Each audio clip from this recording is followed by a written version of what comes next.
Bismillahirrahmanirrahim. Assalamualaikum warahmatullahi wabarakatuh. Salam sejahtera bagi kita semua. Saya Dr. Putri Rizky Amalia Badri MKM. Saya adalah dosen di Prodi Kedokteran Fakultas Kedokteran Universitas Muhammadiyah Palembang. Izinkan saya menyampaikan mata kuliah yang saya ampu, yaitu Kedokteran Keluarga dengan judul Dinamika, Peran, dan Pengaruh Keluarga. Mata kuliah ini merupakan mata kuliah yang terdiri dari 4 SKS dan berada di semester ganjil. Diharapkan dengan menyelesaikan mata kuliah ini, maka mahasiswa mampu mengetahui pengaruh keluarga sehingga dapat melanjutkan ke kuliah berikutnya. Adapun CPMK pada mata kuliah ini, yaitu CPMK 1, menjelaskan konsep pelayanan kesehatan primer, prinsip, filosofi, dan wewenang dokter pelayanan kedokteran keluarga. Dan CPMK 4, yaitu melakukan manajemen pelaksanaan pasien, keluarga, pembinaan keluarga, dan penata laksanaan rehabilitatif dan paliatif. Tridharma perguruan tinggi adalah kewajiban saya sebagai dosen di Prodi Kedokteran. Salah satunya adalah di bidang pengajaran. Pada bidang ini, saya menerapkan sistem pengajaran yang mengacu pada DIA, yaitu Delivery, Interaction, dan Assessment. Delivery. Pada kegiatan ini, dilakukan dalam kuliah besar. Media yang digunakan adalah PowerPoint dan video. Selain itu, dalam diskusi juga membahas sebuah kasus yang terkait dengan kasus pada kuliah ini.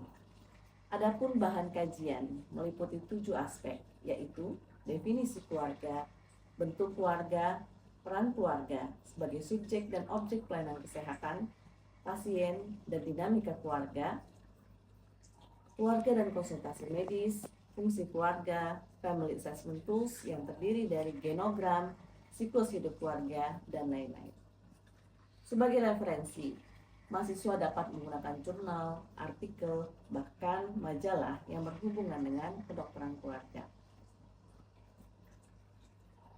Selanjutnya, kita masuk ke aspek interaction.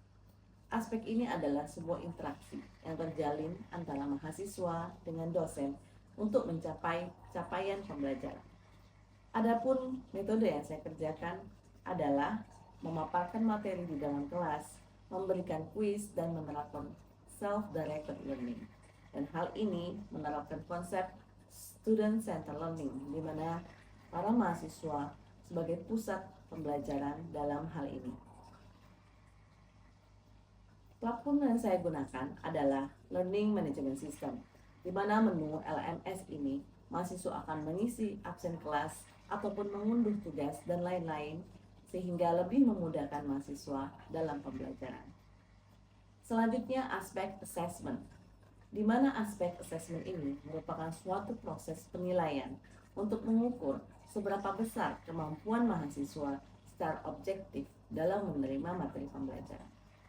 Adapun indikator yang saya gunakan adalah tugas dan kuis sebesar 10%, small group discussion sebesar 10%, dan 10% lagi untuk kelas skill lab, ujian kasus 20%, dan ujian keterampilan 15%, serta ujian akhir sebanyak 35%.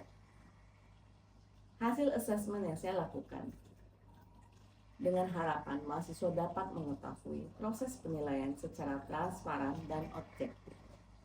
Sebagai penutup, itulah proses yang saya lakukan dalam pembelajaran yang terdiri dari DIA, yaitu Delivery, Interaction, dan Assessment. Selanjutnya saya akan menampilkan kuliah secara luring yang akan dilakukan di kelas besar.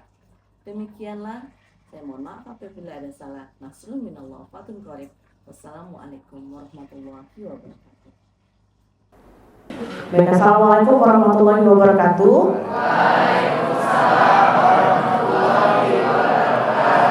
Baik ya, jadi hari ini kita akan kuliah tentang konsep kedokteran keluarga, dinamika, peran, dan pengaruh keluarga. Baik, sebelum saya mulai, saya mau bertanya tentang materi sebelumnya. Mungkin ada yang mau mengangkat tangan tentang apa sebelumnya, Dik? Siapa? Silakan. Berli ya, silakan Berli.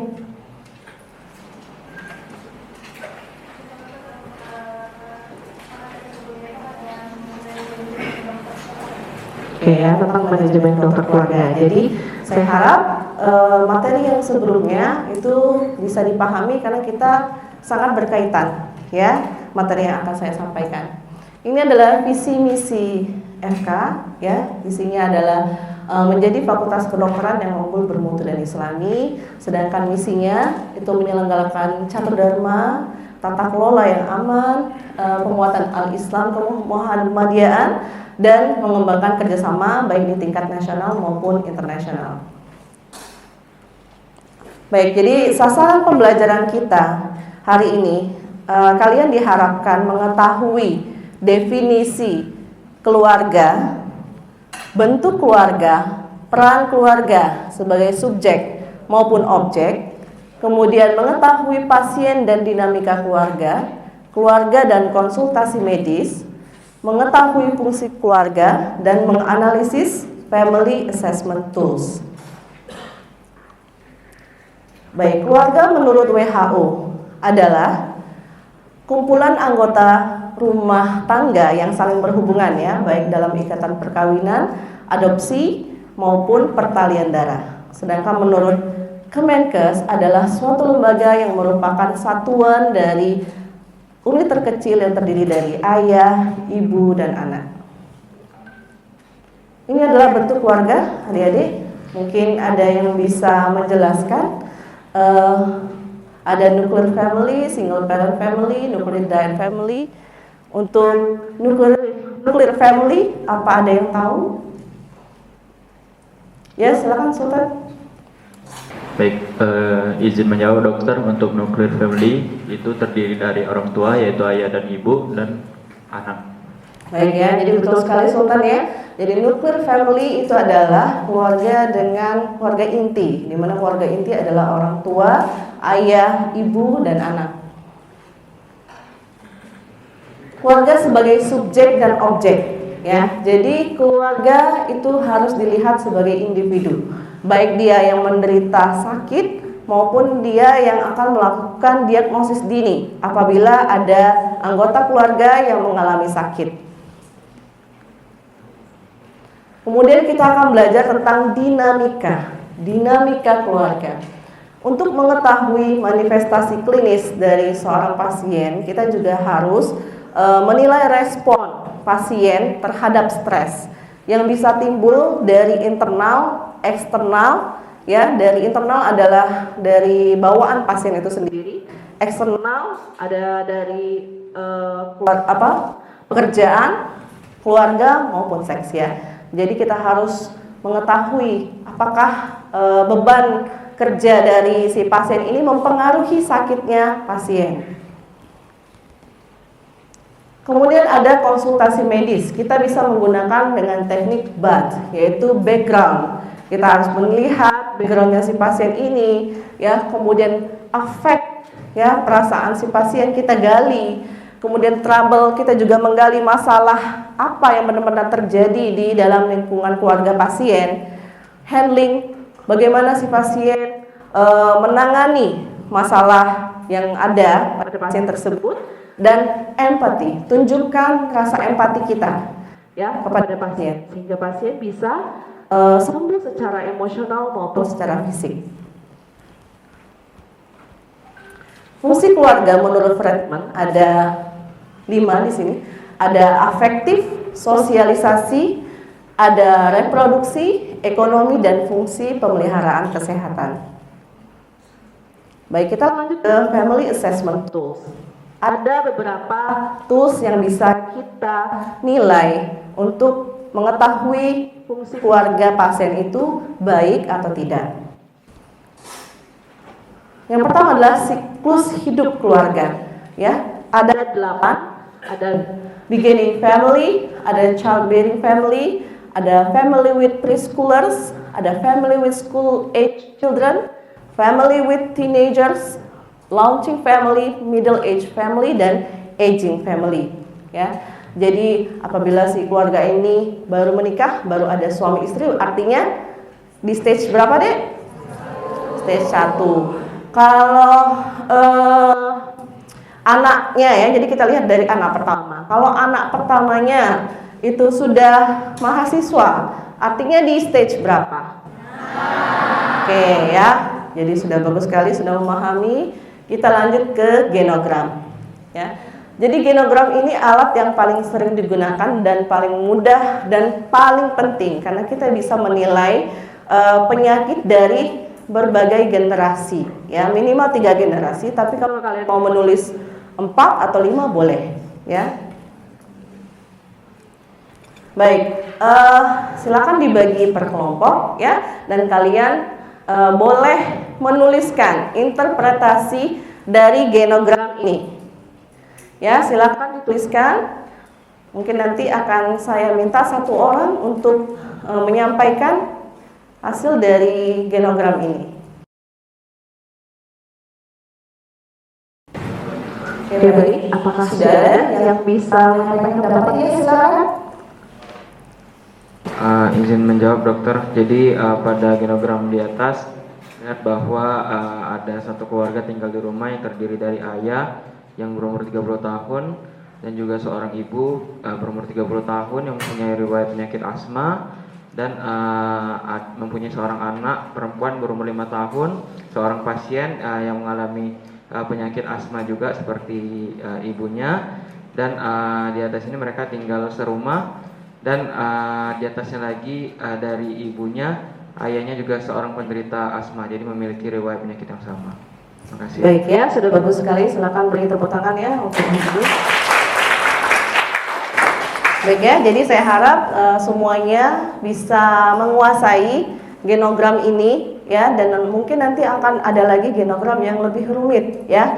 Seperti yang sudah kita sampaikan tadi, ada mungkin yang bercerai ya, mungkin ikatan hubungan. Nanti kita lihat di slide selanjutnya ada family map. Itu ada yang kekuatan hubungan ya, kekuatan hubungan antar keluarga. Kemudian kita lanjut, ada tools berikutnya yaitu Apgar score ya. Apgar score ini dinilai dari 5 pertanyaan ya. Ada kepuasan dalam menolong anggota keluarga ya, kepuasan dalam membahas masalah ya yang terjadi kepada pasien, kemudian merasa puas karena keluarga menerima, mendukung keinginan untuk memulai tujuan baru dalam hidup ya. Jadi apakah keluarga ini memberikan dukungan ya apabila si pasien ini memiliki mungkin cita-cita, mungkin keinginan ya yang diungkapkan oleh pasien, apakah mendapatkan dukungan yang positif dari keluarganya. Kemudian tentang kasih sayang, bagaimana keluarga mengungkapkan kasih sayang ya kepada si pasien ini, puas tidak pasiennya terhadap yang dilakukan oleh keluarganya. Baik, untuk selanjutnya adalah SCREAM. SCREAM ini kepanjangannya adalah Social, Cultural, Religion, Economic, Education, dan Medical ya. Jadi kita bisa lihat sosialnya ya, kita tanyakan bagaimana interaksinya dengan antara anggota keluarga. Tidak hanya di keluarga, kita bisa menanyakan dengan tetangga ya. Bagaimana Bu interaksinya dengan tetangga? Apakah baik? Apakah ikut dalam kegiatan ya dengan tetangga-tetangganya? Kemudian culture, menilai budaya yang berlaku di pasien tersebut ya. Jadi bagaimana budayanya? Misalnya budaya tidak mau berobat ya dari daerah tersebut, sehingga cakupan yang kita pernah belajar di blok 22 ya, cakupan kunjungan misalnya ibu hamil itu rendah karena budayanya di sana ya, mungkin lebih ke misalnya dukun ya atau ke yang lain. Kemudian religion ya, ketaatan dalam beragama keluarga tersebut bagaimana? Mungkin ada yang tidak taat, ada yang taat ya. Kemudian mungkin dalam agama tertentu ada perintah untuk tidak boleh ini, tidak boleh itu ya. Jadi kita harus menggali juga. Lalu yang berikutnya adalah education ya, pendidikan. Kita tanyakan pendidikan pasien, bukan hanya pasien, kita tanyakan pendidikan keluarganya, pendidikan ayah, ibu. Kalau ada saudara, tanyakan pendidikan saudara-saudaranya. Dan yang terakhir adalah medical, ya. Mudah nggak Bu untuk datang ke sini? Ya, ada nggak Bu alat transportasinya supaya bisa datang ke klinik dokter keluarga? Ya, apakah Ibu ada asuransi kesehatan? Apabila ada, apa asuransinya Bu? Ya, jadi silakan ditanyakan itu semua. Baik ya, jadi sepanjang yang kita sampaikan tadi bahwa keluarga itu sangat penting. Ya, di mana di dalam agama kita pun menyampaikan bahwa keluarga kita itu bisa menjadi penenang hati untuk kita. Ya, sebagaimana yang disampaikan dalam surat Al-Furqan. Baik. Kemudian kita akan melakukan kuis. Silakan dipersiapkan adik-adik untuk kuisnya di link Quizizz.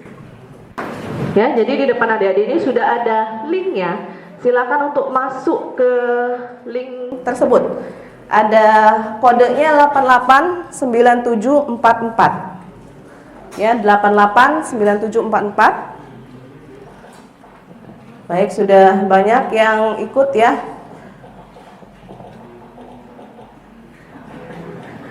Silakan.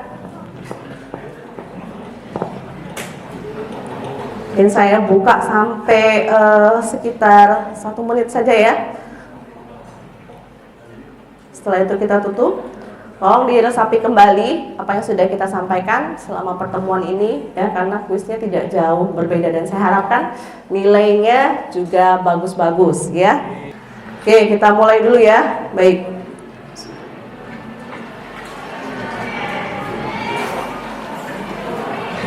Oke, silakan diisi hanya 3 pertanyaan, true or false ya. Silakan diisi.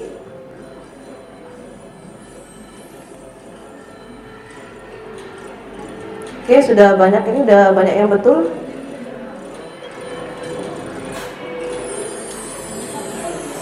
Oke, ada yang 3 betul semua nih, sudah bagus sekali. Ya.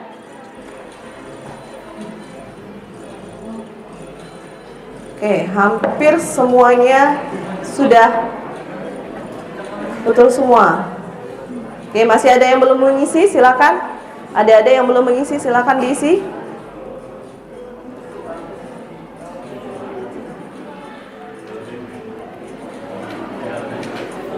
Oke, kita lihat ya pemenangnya.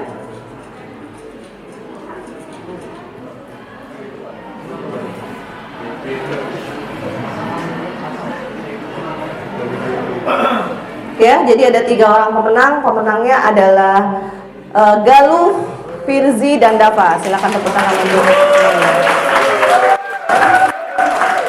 Baik ya, jadi di akhir kuliah ini saya mau menanyakan tentang kesimpulan ya. Kesimpulan di kuliah ini kira-kira tentang apa dan bagaimana? Mungkin ada yang mau berpartisipasi? Ada?